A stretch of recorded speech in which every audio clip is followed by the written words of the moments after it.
Hello and welcome back to the Retrovator, the home of retro classic gaming here on the GameHammer Classic Gaming channel. Oh yes, it's the end of the year and that can only mean one thing. It's time to determine what is the game of the year for our chosen retro year.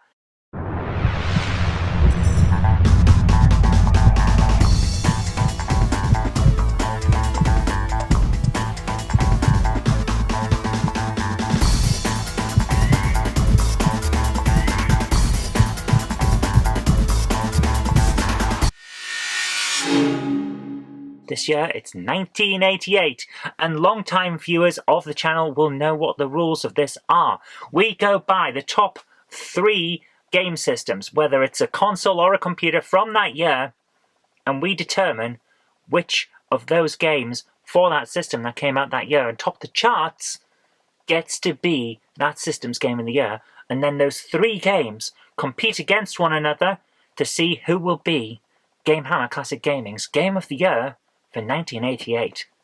Let's take a look. In 1988, the 8-bit computer still ruled the roost, so our 3 competitors will be the usual suspects. First of all, we have the king of the 8-bits, the ZX Spectrum. We shall be determining its top games by checking which titles reached the #1 spot in the top Spectrum magazine of the day, Crash. Next up, we have the prince of the 8-bits, the Commodore 64. Its magazine of choice remains Zap 64, but it's a bit of a change late in the year for this long-running magazine, because in November 1988, the end of the 8-bits is on the horizon. Zap 64 changes its name to include the dreaded 8-bit killer. Yes, that's right, the Commodore Amiga 500 is here, and while it isn't going to be destroying our beloved computers just yet, it's starting to settle in and mark its territory. Finally, we have the Grand Vizier of the 8-bits, the Amstrad CPC. Lord Sugar's big black box of delights can't be represented by its premier CPC magazine this year because Amstrad Action still doesn't have a regular charts page. Get with it, guys, come on! Instead, the Amstrad will be represented by Amstrad Computer User.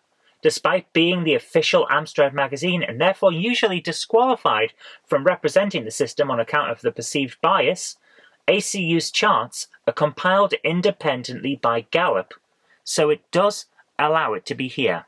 We're going to start proceedings by looking at the Commodore 64, and as usual, we're going to be looking at which game topped the charts in each month. If a game tops the charts for 2 or more months, it gets to be eligible for competing in this challenge.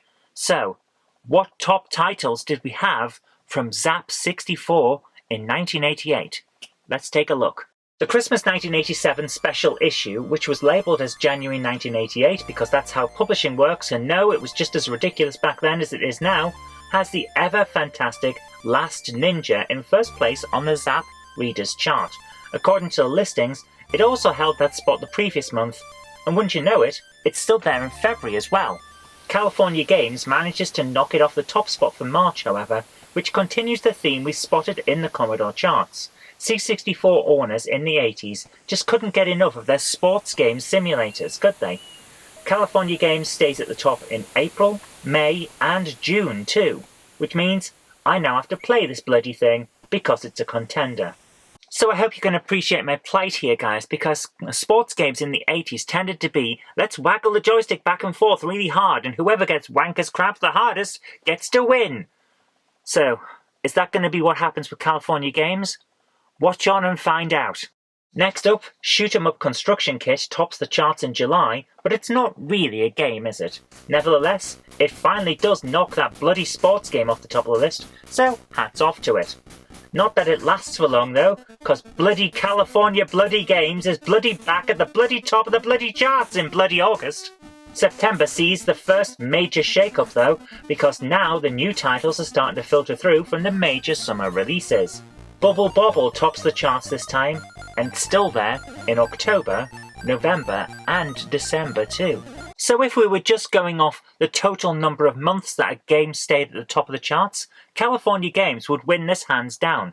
Thankfully, that's not how we do things here. We're actually going to have a look at the games and play them and pitch them against one another in order to determine which will be the Commodore 64's contender for Game of the Year. So, just to recap, we have The Last Ninja, California Games, and Bubble Bobble. Which will get through to fight against the contenders coming in from the ZX Spectrum and Amstrad CPC? Let's take a look at each game and make a decision. Many Commodore 64 fans view The Last Ninja as one of the crowning classics of the system, and I can definitely see why. This is a game that's easy to get to grips with and very easy to like. You're a ninja and a lot of people are in your way in this isometric action game that feels more like a spy thriller that you'd see on late night TV than a standard ninja game. It's definitely a lot of fun, and the rather low detail graphics actually help to enhance the atmosphere, so I definitely recommend this one. As an added bonus, the soundtrack is simply fantastic. Okay, I'm willing to admit that California Games was a lot better than I was expecting. I actually found the interesting variety of sports quite enjoyable on this one, and the emphasis on doing a variety of special moves rather than simply waggling the joystick back and forward was great. I still can't see why it was at the top of the charts for quite so long, when so many other great games came out in 1988, but this is a long stride forward in the genre of early computer sports sims, so I'll take it. Then finally, we have the arcade classic Bubble Bobble, which has survived its port to the Commodore 64 with almost no drop in quality. There's a little bit of slowdown compared to the original, but the fun is still here, the challenge is still high, it looks great, it sounds great, and it's just plain fun. I definitely recommend it if you haven't given it a try yet. So there we have it, 3 verifiable classics. Last Ninja, California Games, Bubble Bobble. Which one will go through? Well, for this year, for the Commodore 64, I have to give it to Bubble Bobble. And the reason for that is, it's an arcade classic done really well. Veterans can play it and enjoy it. Casual people and newcomers can play it and enjoy it. Everyone can just sit down and have a go, and it's great. You don't have to try and work at it a bit like Last Ninja to really see what's really there, because it is a good game, but it requires you to learn it and play by its rules. Similarly, California Games, you can just sit down as a casual player and enjoy it, but again, you have to work at it a little bit to try and get a grip of how it wants you to do all the moves. Bubble Bobble doesn't require any of that. You sit down, you play it, you know how to play it almost straight away. It is the better of the games. For that reason, might be a bit subjective in terms of views there, but that's the rules of the game. So Bubble Bobble goes through to the next round, where it will compete with the contenders from the Amstrad CPC and the ZX Spectrum. Speaking of the Spectrum, let's take a look at what it's got to offer. Crash Magazine remains the magazine of choice for the ZX Spectrum charts, but it provides us 2 problems in its Christmas issue. Firstly, there are 3 charts, and secondly, they've printed the damn thing in anaglyph 3D, the kind that you use those silly old red-blue 3D specs for. Thankfully, I have some of those silly red-green spectacles. Woo! Ooh, everything looks 3D, I can practically feel it. So I was able to analyse their charts and glean from it the information that we need. And we're going to be looking at the Hotline all-time top 30, because that seems to cover the most games.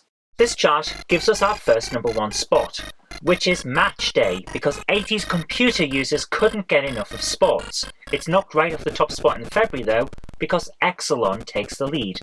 Match Day 2 lands at #1 in March, but Exelon is back on top in April, giving us our first game to reach the runoff stage. Don't worry though, football fans, Match Day 2 equalises in May and scores again in June.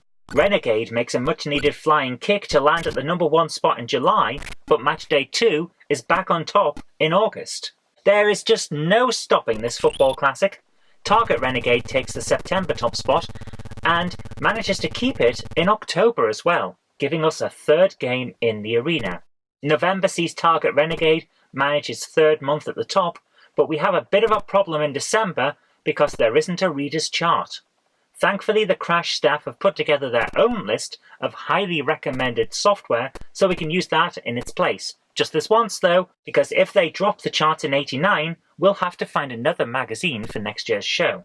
Topping this list of recommended software is 1943, a fantastic vertically scrolling shoot-'em-up that sadly can't make it through to the next round because it only tops the chart in this 1 month. So there we are. After 12 top spots, we have 3 games to compete for the ZX Spectrum's Game of the Year. They are Exelon, Matchday 2 and Target Renegade. Now we need to have a look at each of the games and find out which will go forward. Let's do that. Exelon is a rather nice, if relatively simple, run-and-gun game with one twist. You need to use your rocket-propelled grenades to destroy scenery as you go along. You only have a limited number of grenades, so it's important that you use them in the right spot and at the right time if you want to make progress. It's colourful, the sprites are big and really look pretty good, and overall, I have to admit I really did enjoy playing this one. It's definitely worth a go. Matchday 2 is a decent football game for the time, with nice graphics and a great addition over its predecessor. There's now an indicator above the head of the player you're controlling. That might not seem like much these days, but back in the day it was a literal game changer. It's a little slow and the graphics aren't exactly colourful, but all the ingredients of a very fun football game are here. If you've got a friend over to play some games and you both enjoy football, you're gonna have a good time with this one. Renegade was an amazing game that changed the world of beat-em-up gaming when it was released. Can the sequel top it? In a word, yes. It's far easier to do all the special moves this time around, which I have to put down to it being a slight tweak of the game engine, because there's not a lot of difference in how the game plays compared to the original, so I have to wonder if this is actually running on nothing more than a modified version of the same engine from the original game. I'd like to say something a little more than if you enjoyed Renegade, you'll enjoy Target Renegade because it's more of it, but that does really sum up the situation. Still, more Renegade is always welcome, so this one is definitely worth a look. But only one of these games can be our Game of the Year for the ZX Spectrum. We have Matchday 2, Target Renegade and Exelon. 3 games. Which goes through? Well, it came down in the end to 2, a choice between 2. We have Target Renegade and Matchday 2. They're sequels that pretty much eclipse their originals, and that's why they stood out against Exelon. But which of these 2 can go through? The answer has to be Matchday 2, and the simple fact is that it does eclipse the original. When you play Target Renegade, you can still go back and play Renegade, and you'll have a good time. They're both really good games. But when it comes to Matchday 2, the enhancements just knock the original out of the park. This is the game. It's the definitive version of Matchday. So that's why it takes the top spot and goes through to compete against Bubble Bobble and whatever the Amstrad CPC has as its Game of the Year. What will that be? Let's find out. With Amstrad Action still not having a chart despite being the premier Amstrad magazine, we're using the Gallup charts printed in Amstrad Computer User to determine the contenders. From this we find Grand Prix Simulator from Codemasters starts us off by topping the January list. Codemasters manages to keep the top spot in February, but this time it's using Pro Ski Simulator. March sees the top 2 spots taken up by compilation packs, which don't count for our purposes of determining a Game of the Year because they're always repackages of older games that have already had their chance to get to the top. We'll therefore be using the game in 3rd position on the March chart for this contest, which means Grand Prix Simulator is the first game to go through to the arena. Outrun takes the top spot in April, which has to be some kind of April Fool's joke, surely, because it's an atrocious port of a terrible specky version of the arcade classic. Basically, it's a copy of a copy, and you know what that always means.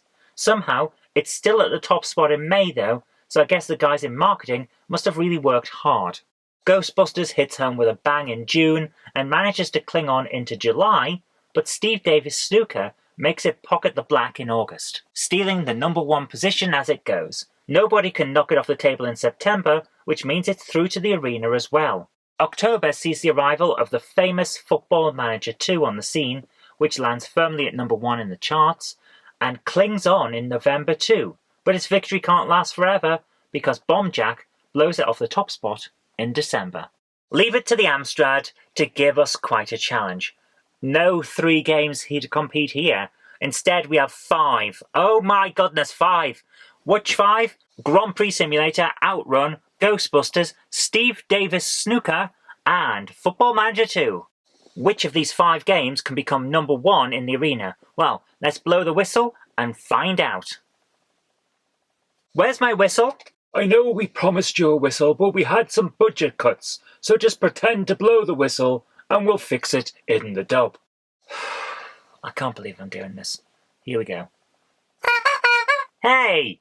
Grand Prix Simulator is one of those top-down racing games that were incredibly popular for a ridiculously long time.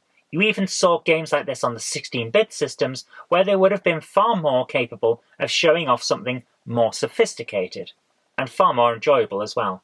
That said, this isn't a bad game. It's quite fun, in fact. Sliding around the course, because you can't possibly describe what we're doing here as driving, is well implemented, and it's fun to glide past an opponent that has hit a barrier or got caught in one of the many hazards that are strewn over the track. It is decent fun. Outrun on the CPC is a disgrace, plain and simple. While the title tune is good and the loading screen is amazing, you will be severely disappointed when you actually get to play the game. Movement isn't fast enough to replicate the Outrun feel, the opponent vehicles seem to swerve to hit you at random, and there's no road. You're driving on grass with lines painted on it. If any game needs a revamp by modern retro developers who actually know what they're doing, it's Outrun. Thank goodness for the upcoming Vespertino game. That's all I can say about this one. Avoid. I've already covered Ghostbusters in a past review, so I won't go into detail here. Suffice to say, it's not a great game to play now, but when I first bought it as a 5-year-old kid, I absolutely loved it. It's a clunky mess of a business simulator with Ghostbusters elements stuck onto it, but it's not a good Ghostbusters game. Steve Davis Snooker, on the other hand, may not look like much when you first see it, and if you ever decide to play it, for goodness sake, turn off the crosshair movement sound or you'll go insane. When you play it though, it is a fantastic snooker simulator, presented in the traditional top-down style that stayed with the snooker sims almost as long as top-down driving games were around. It's one of the best snooker games on the Amstrad, and it's definitely worth sinking some time into. Without a doubt, Football Manager 2 is the greatest football management game that was available until Championship Manager arrived on the PC. On the Amstrad systems, Football Manager 2 is a graphically impressive, in-depth and highly enjoyable game that will suck you in. It's deep, but not too deep that newcomers will be put off, and even casual football fans will find a lot to love about it. I highly recommend this one. How am I supposed to work under these conditions? Yeah, you better tell them that. If this continues, I'm out of here. Tell them that too. Miss Kirk-Robinson, hello? We're on air, you know. Come on, we're on air. I'll call you back. So we have 5 games that went through, and after all of that, we have to decide which one is going to be our number 1 for the Amstrad CPC. Hey, it rhymes! Will it be Ghostbusters? No, it won't. Will it be Outrun? Not a chance. So what is it actually going to be? Well, the thing is, you can have a lot of fun with something like Steve Davis Snooker. You'd have a lot of fun with most of these games. They are 4 great games and Outrun. But one of them is the game that you can lose an entire evening to and not feel guilty about it, because it'll feel like you've actually done something, you've achieved something, and that is Football Manager 2. So Football Manager 2 goes through to the next round and competes against Bomb Jack and Match Day 2. It's actually 2 football games in the final this year. Interesting. So, with that said, let's have a quick look at those games again as a rehash to make sure we know what we're competing with. Let's find out which one will become our Game of the Year for 1988. On Commodore 64, we have arcade classic Bubble Bobble. Anyone can play it, anyone can enjoy it. It's just great arcade fun. For the ZX Spectrum, Match Day 2 provides pretty much the same experience. If you've got a friend around, you'll have a lot of fun with this one. If you like football, you'll have a lot of fun with this one. It's a great fun action-style sports game. And on the Amstrad CPC, you can lose an entire evening to Football Manager 2 and you'll enjoy every single second. It's an in-depth, very fun football management simulator. It's all the bells and whistles and you'll love it. So we've got actually quite an interesting battle this time. Who can take the top spot? Can it be Bomb Jack with its arcade gameplay? Quite possibly. Can it be Match Day 2 with its arcade-style sporty gameplay? Quite possibly. Can it be Football Manager 2? Yes. Yes, it can. because while people can pick up and play and enjoy an hour, maybe even an hour and a half of arcade action with Bomb Jack, or you could play a lot of time with friends and enjoy every minute of it with Match Day 2. Only Football Manager will keep you going for days on end, losing days of your life and making you feel happy about it because you'll feel like you've actually done something. Football Manager 2 therefore has to take the top spot because it's such a good game. But all three are classics, and that's how we have to end it. So there you go. Football Manager 2 for the Amstrad CPC is Game of the Year for 1988. I hope you've enjoyed this, and if you have, please do click on that like button. If you disagree with my assessments, please let me know what your Game of the Year would be down in the comments. I'd love to hear from you, and perhaps we can start some kind of debate. But until next time, I've been Zoe Kirk-Robinson. I hope you've enjoyed seeing what games were available in 1988 and what topped the charts. I'll see you next week for another interesting GameHammer Classic Gaming. Take care, and bye for now.